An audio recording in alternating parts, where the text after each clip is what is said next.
Imagine a world, right, where magic isn't used to cast these like beautiful shimmering spells or save princesses trapped in towers. Yeah, definitely no shining armor here. None at all. Instead, magic is used to, I don't know, turn your face into a giant cockroach. Just for practice. Which is just the absolute definition of narrative whiplash. Right. And the only guy trying to stop it is this hulking amnesiac who literally has the head of a giant crocodile. And he just spends his days shoving people into his mouth. It completely shatters every expectation you might have about a heroic fantasy. It really does. Welcome to the Deep Dive, everyone. I'm your host. And today we are plunging into a story that basically takes that standard, safe, predictable hero's journey formula. It just throws it into a toxic swamp. Exactly. Mutates it beyond all logical recognition and then serves it up as this wildly funny, dark comedy. We're exploring the chaotic, brutally dark, but somehow hilarious world of the anime series Dorohedoro. And, the mission for our conversation today is to really unpack exactly how a story can balance this kind of extreme, gritty body horror with these moments of just mundane, relatable comedy. Because it really shouldn't work. On paper, it sounds like a mess. Right. But we want to figure out why this specific, totally rule-breaking formula actually works so well, and how creating such a fundamentally bizarre experience makes it so addictive for the audience.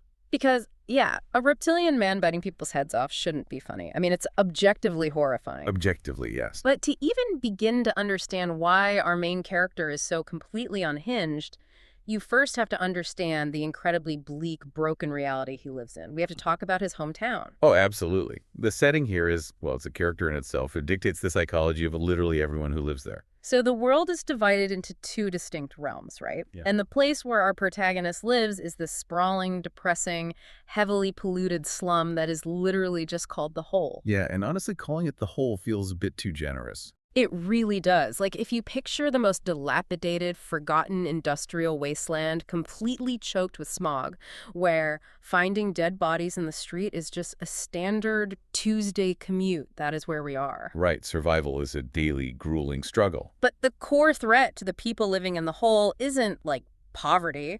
And it isn't famine. The actual apex predators of this world are the sorcerers. And we should probably clarify what a sorcerer is in this specific universe. Yeah, please do, because it's not what you're thinking. Right, like if you were picturing a wise old wizard in a starry robe dispensing ancient wisdom, you are wildly off base. They are the furthest thing from Gandalf. I mean, these sorcerers are magic users who come from an entirely different, highly privileged dimension. Yeah, they literally travel through magical doorways just to visit the Hole. But they aren't coming as tourists, right? They aren't looking for a gritty vacation. They are coming to use the human population as unconsenting, disposable test subjects for their magic. Which is terrifying. It establishes this really awful sociological power dynamic right out of the gate. Yeah, they're crossing dimensions just to practice. Exactly. They are completely insulated from any consequences, which turns their magic from this, mystical art form into a sociopathic sport. A sociopathic sport. That is the perfect way to describe it. I mean, they treat human beings like absolute garbage. Just completely disposable. Right. A sorcerer will walk up to a civilian who is just, I don't know, trying to buy groceries and turn them into a giant insect. Or mutate their body into a walking mushroom. Or just outright explode their face. And they do this with zero remorse. Like, none at all. None. A sorcerer will commit an unspeakable atrocity, ruin a person's life forever, and then treat it as casually as going out to grab a coffee right afterward. Yeah, the disconnect is insane. The best analogy I could come up with is that these sorcerers act exactly like self-absorbed gym bros. Wait, gym bros? Yeah, think about it. Normal people go to the gym, they lift weights, they want to get their reps in to improve their physical fitness, right? Okay, I see where you're going with this. In Dorohedoro, these sorcerers are literally mutating innocent civilians just to get their magical reps in. They're just trying to improve their stats. Wow, that's incredibly accurate. Right. The humans in the Hole are nothing more than the dumbbells they are lifting. And, that casual cruelty is actually the foundation of the show's dark comedy. How so? Well, by making the villains act like indifferent psychopathic scientists rather than your traditional evildoers, the narrative creates a power dynamic that is terrifying, but also profoundly absurd. It is absurd. Think about how you would feel if the most terrifying threat to your existence wasn't some cackling demon lord, but basically a bored teenager with godlike powers trying out a new skateboard trick on your face. It's insulting. It's insulting as much as it is scary. Exactly.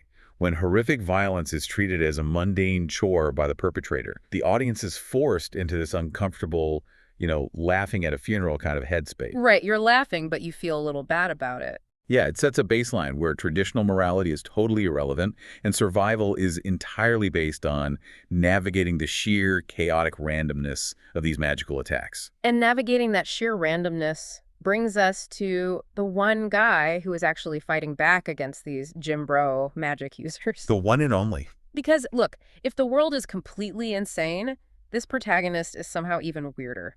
Let's talk about Kaiman. A literal reptilian boss battle of a character. Truly. Picture this. Kaiman has the muscular, hunking body of a human man, but perched right on top of his shoulders is the massive, scaly head of a giant crocodile. Spikes, teeth, the whole 9 yards. The works. But the physical mutation isn't even his biggest problem. Kaiman is suffering from extreme localized amnesia. Right. He has absolutely no memory of his past. He doesn't know what his original human face looked like. He doesn't know who he used to be. And most importantly, he doesn't know the identity of the specific sorcerer who cursed him and turned him into a lizard. Which is a huge problem. All he knows is that he wants his life back and he wants revenge. And it sounds like a classic noir setup on the surface, doesn't it?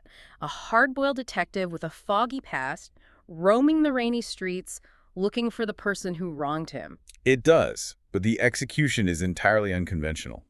Calling it unconventional doesn't even cover it.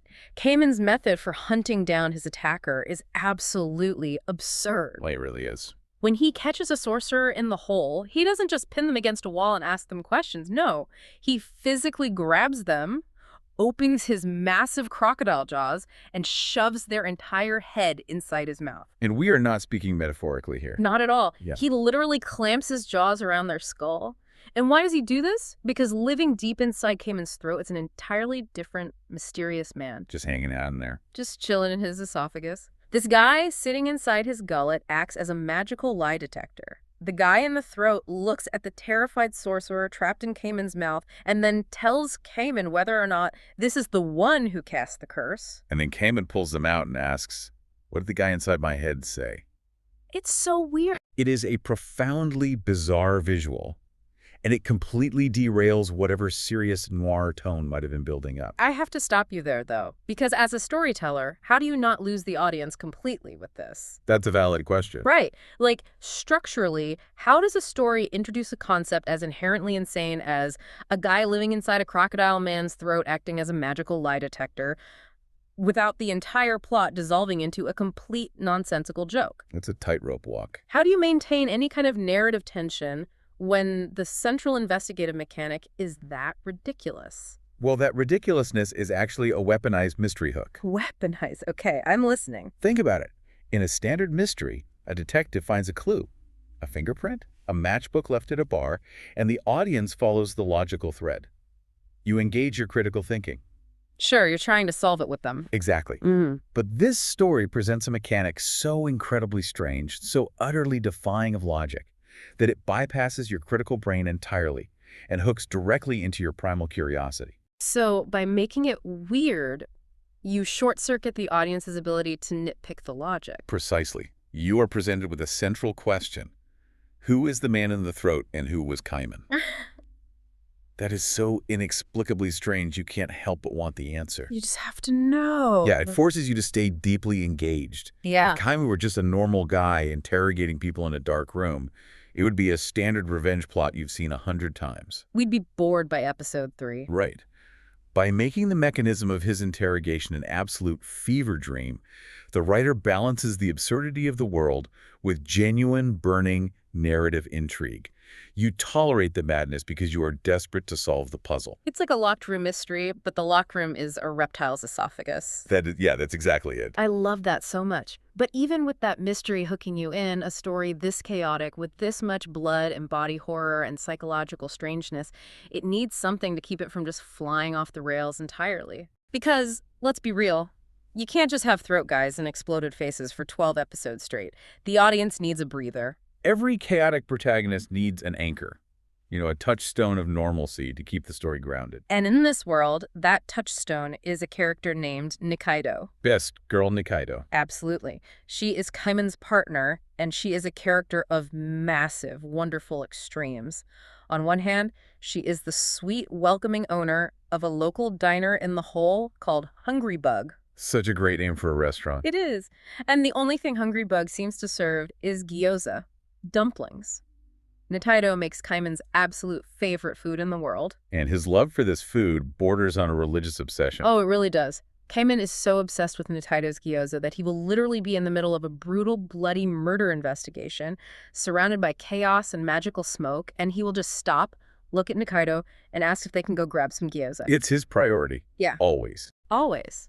But Nikaido isn't just a sidekick chef who stays in the kitchen. The second someone threatens them, she flips a switch and becomes this brutal WWE-style hand-to-hand fighter. She is a powerhouse. She is out there suplexing magical psychopaths headfirst into the concrete. It's like getting a Michelin star meal from an NFL linebacker. That's an incredible image. Right. Plus, she is harboring some very dangerous secrets of her own. The duality of her character is fascinating, but what really anchors the show is their interpersonal dynamic. Yeah, think about that one fiercely loyal friend you have. The one who will painstakingly bake you the perfect batch of homemade pastries to cheer you up after a bad day. But who will also absolutely throw hands in a parking lot if someone disrespects you. Exactly. That is Nikaido. She is the ultimate ride or die. But what is so refreshing is that their relationship, this deep, unwavering partnership, is purely platonic. Which is so rare in this genre. So rare. There's no forced romance shoved in there. There is no cringy will they won't they drama. It is just pure, unadulterated loyalty. And if we connect this to the broader architecture of the story, that platonic loyalty is exactly why the narrative functions so well without exhausting the viewer. Nikaido and the Hungry Bug function as the psychological comfort zone. The eye of the hurricane. Exactly. In a world characterized by extreme gore, constant betrayal, and nihilistic magic, Kaiman and Nikaido's absolute loyalty to each other provides crucial emotional grounding. We need that, or it's just too dark. Right. If the entire world is cynical, if everyone is just out for themselves, the audience burns out. We need a reason to care about what happens to these people. Because we see these two characters deeply caring for one another over a simple plate of dumplings, it establishes an emotional bedrock. Yeah, that warmth is what allows you to handle the darker, more gruesome elements of the story without just giving up on the universe. And because they have this impenetrable emotional safety net, the writer has the freedom to push the villains to absolute extremes without pushing the audience away. Which brings us to some very interesting villains. Yes. What's wild is that the villains aren't just extreme. They actually mirror that exact same wholesome dynamic we just talked about, which means the bad guys end up being just as lovable as the heroes. This is perhaps one of the most difficult tricks a writer can pull off. Humanizing the monster. Seriously. So the primary antagonists in this world belong to a massive mafia-style syndicate of sorcerers called the N family. And at the top of the food chain is the boss, a guy named N. He's a very striking character. And is everything you expect from a mafia don. He wears sharp, classy suits. He is wealthy, he has a sprawling mansion, he is incredibly organized, and he is dangerously powerful. Very intimidating. Extremely. But his magical specialty, the one thing he is absolutely obsessed with, mushrooms. A ruthless crime lord whose defining motif is fungal. It's a brilliant visual contradiction. He literally uses his magic to turn living people into giant mushrooms. He has a mushroom garden made out of his enemies. Which is horrifying. It's terrifying, but it's also deeply hilarious. And working right beneath this dapper mushroom don are his two top enforcers who do all the dirty work. Shin and Noi. Yes. First, you have Shin. He gives off major silent psycho energy. He wears a mask shaped like a human heart. He wields a standard blue-collar carpenter's hammer. And he clears out rooms full of enemies with the casual efficiency of a chaotic video game mission. Like he's just running errands. Just walking through, smashing things like he's on a GTA rampage. It's a very grounded, visceral approach to magical violence. He doesn't cast spells from afar. He gets right in there with a hammer. And his partner is Noi. Noi is this massively tall, heavily muscled, overpowered fighter. But her magic isn't offensive. She actually uses healing magic. Which is another great subversion. Yeah, and her personality is just pure, chaotic, golden retriever energy. She is having the absolute time of her life while they are committing organized crime. She really is just enjoying her day. But, okay, I have to challenge this whole setup. Okay, let's hear it. We are talking about people who casually turn innocent civilians into fungi and smash heads with hammers. How on earth does a writer manipulate an audience into actually liking and even rooting for characters who commit these kinds of atrocities like it's a standard Tuesday? It comes down to flipping the traditional villain trope completely on its head through mundane, relatable team dynamics. Okay, unpack that for me. Typically, villains are portrayed in strict isolation or in fear-based hierarchies. They brood in dark towers, they punish their underlings for minor failures, and they are singularly focused on destruction. Right, like Darth Vader choking his own admirals because they made a mistake. Exactly. Darth Vader doesn't do laundry with the stormtroopers. No, definitely not. But with the Ant family, the writer gives these monsters a genuine sense of camaraderie. We see them hanging out, cleaning up their apartment, engaging in workplace banter, complaining about their boss, and genuinely caring for each other's well-being. It's like watching a sitcom about murderers. Yeah. Shin and Noi are brutal killers, but they also buy each other fast food and patch up each other's injuries with real tenderness. Ah, that's almost sweet. When you take characters who do monstrous things, and you humanize them through mundane, everyday interactions, it fundamentally blurs the moral lines for the viewer. Because it forces you to see them as people, not just obstacles waiting at the end of a video game level. You stop seeing them merely as the final boss, waiting in a castle for the hero to arrive, and you start seeing them as multidimensional people who just happen to be on the opposite side of a conflict. That makes so much sense. It creates a fascinating cognitive dissonance. You are horrified by their actions, but you are thoroughly charmed by their personalities.